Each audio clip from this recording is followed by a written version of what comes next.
For UK pound, 75.43. For Hong Kong dollar, 7.25.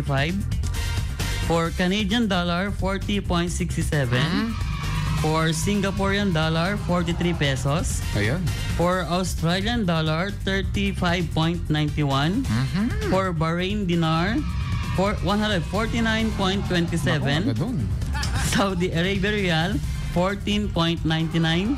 And for Euro, 64.07. Mano sukat tinulyar ko na ni Mami Tina kini Ate Wilma? 56.25. Naku, bima ba? Yes, I Sa pala kaya tapasuplian dati dolyar ko. Charot. Pangatok pala basit. Yeah, may mayat na ko. Yes, I Alright, thank you very much, Harvey. At eto na ang foreign exchange rate update ngayong araw. Ako nga pala si Harvey Licious, ang pinakamasarap na internet yung pinapakinggan. Dito lang sa 99.5 IFM, ang idol mong FM is Supaya.